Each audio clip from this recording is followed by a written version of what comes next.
Bisa sementara itu Gunung Merapi di Kabupaten Agam, Sumatera Barat kembali erupsi. Erupsi melontarkan abu vulkanik setinggi ribuan meter di atas puncak.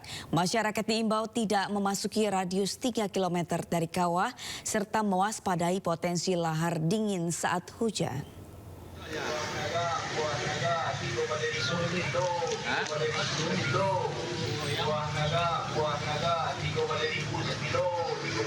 Gunung Merapi di Kabupaten Agam, Sumatera Barat kembali erupsi Rabu pagi. Berdasarkan catatan pos pengamatan Gunung Merapi Badan Geologi PVMBG, erupsi melontarkan kolom abu setinggi kurang lebih 1.600 meter di atas puncak atau sekitar 4.491 meter di atas permukaan laut. PVMBG mencatat letusan ini terekam dengan amplitudo maksimum 28,6 mm dan durasi sekitar 31 detik. Sebelumnya, pada Selasa malam, Merapi juga mengalami erupsi dengan amplitudo lebih besar mencapai 30,3 meter dengan durasi 35 detik. Untuk amplitudo 28,6 dan lama gempa 31 detik. Untuk ketinggian kolom teramati 1.600 meter di atas puncak. Untuk arah abu dipantau ke arah timur laut. Untuk info dari masyarakat, belum ada yang terdampak. Saat ini status Gunung Merapi masih berada pada level 2 atau waspada. Masyarakat diimbau tidak memasuki radius 3 km dari kawah serta mewaspadai potensi lahar dingin terutama saat hujan. Dari Kabupaten Agam, Sumatera Barat, Wahyu Sikumbang, iNews melaporkan. Bisa sejumlah pekerja tambang ilegal penambang tanpa izin alias peti di kawasan Gunung Pongkor, Kabupaten Bogor, Jawa Barat diduga keracunan gas. 5 orang dilarikan ke klinik terdekat dan belum diketahui berapa jumlah korban yang masih terjebak dalam lubang. Pencarian dihentikan karena faktor cuaca. 5 orang yang mengalami sesak nafas harus mendapatkan perawatan. Menurut manajer PT Aneka Tambang Nelius Rahman, kepulan asap tebal berasal dari tiang kayu penyangga yang terbakar hingga mengeluarkan zat karbon berbahaya untuk dihirup. Munculnya asap itu dari mana masih ditelusuri. Dari tim dari Antam sendiri belum dapat masuk ke di lokasinya karena tadi sudah disampaikan bahwa kadar karbon monoksidanya masih belum memungkinkan dari tim Antam untuk masuk ke dalam. Diindikasikan berasal dari terbakarnya kayu stapling atau kayu penyangga. Kondisi tersebut mengindikasikan adanya peningkatan konsentrasi gas karbon monoksida atau CO di atas ambang yang dianggap aman, bahwa tidak ada korban terjebak sebanyak 700 jiwa. Kami meluruskan pada kesempatan ini bahwa hal itu keliru dan Kita beralih ke informasi lain, pemirsa. Togi, ngomong-ngomong, kamu senang nggak sih kalau misalnya naik gunung atau hiking seperti itu? Suka sih Kosnei ngeliat ini alam ya, aku suka banget ya. Nah, gimana kan? Emang kenapa nih Kosnei memang suka naik gunung? Emang ada kabar baik kah? Ya, kalaupun kamu suka naik gunung, tetap harus hati-hati dan waspada. True, benar. Harus melihat setiap aturan dari setiap gunung yang akan didaki. Ada yang bilang katanya kalau naik gunung itu jangan ganjil, bener nggak? Nah, itu gitu, aturan-aturan itu iya, ataupun apa ya, kalau misalnya di karena kalau gunung naik itu ganjil berarti ada orang sendirian, ada bilang mungkin ada mistis, bener nggak sih? Ya, nah gak? itu saya nggak tahu tuh, karena kan nggak mungkin kalau naik gunung sendirian ya. Kalau saya sendiri naik gunung sendirian harus ada temennya dong. Ada teman, kau sendiri jadi lonely.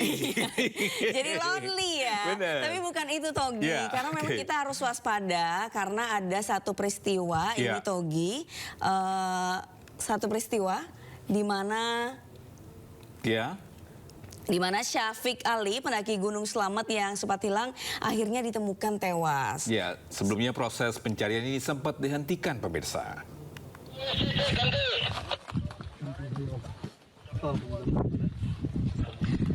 Kepada SRU, tarik mundur pergerakan, survivor sudah ditemukan, gitu ganti. Alhamdulillah ya Allah. Alhamdulillah. Pendaki Gunung Slamet yang sempat hilang akhirnya ditemukan. Syafiq Ali ditemukan di lereng sisi selatan antara jalur Gunung Malang dan Batu Raden dalam keadaan meninggal dunia. Usai ditemukan, petugas langsung mengevakuasi jasad Syafiq. Tarik mundur pergerakan. Survivor sudah ditemukan gitu ganti. Alhamdulillah ya Allah. Alhamdulillah. Saat itu Syafiq Ali mendaki bersama Himawan Khoir Bahran. Keduanya hilang akibat tersesat saat mendaki. Himawan berhasil selamat, namun Syafiq Ali ditemukan dalam keadaan meninggal dunia. Tim Liputan iNews melaporkan. Bisa 2 orang wanita di Kota Bekasi, Jawa Barat tertangkap tangan saat mencuri amplop pengantin di tempat hajatan atau kondangan. Warga yang kesal dengan ulah kedua pelaku sempat diarak oleh warga.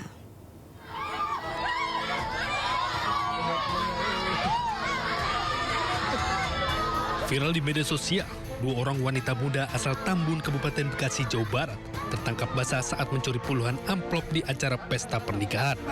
Nih ada 2 nih malingnya nih maling nganten salin pasti dicopet nih. Kedua pelaku bahkan sempat diarak warga dan keluarga pengantin saat kepergok beraksi dengan berpura-pura sebagai tamu undangan.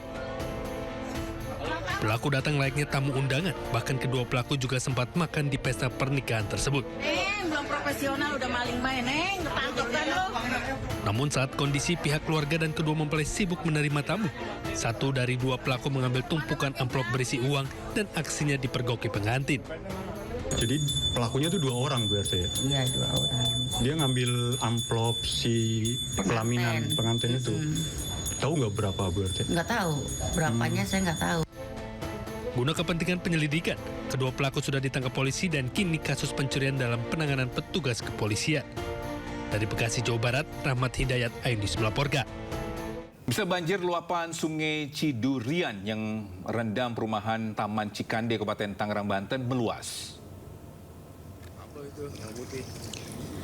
Banjir setinggi 1 hingga 2 meter merendam 10 RT di 2 RW berbeda. Sebanyak 222 kepala keluarga terdampak. Air banjir yang nyaris menyentuh atap rumah membuat aktivitas warga lumpuh total. Mereka terpaksa harus beraktivitas menggunakan perahu rakitan.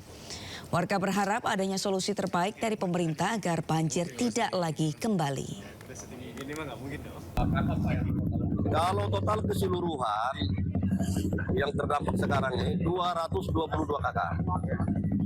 222 kakak ya, sama RW 2 yang tadi. Banjir ini udah berapa lama sih Pak? Ini banjir ini udah 3 hari Pak. 3 hari? Udah 3 hari. Minggu berarti?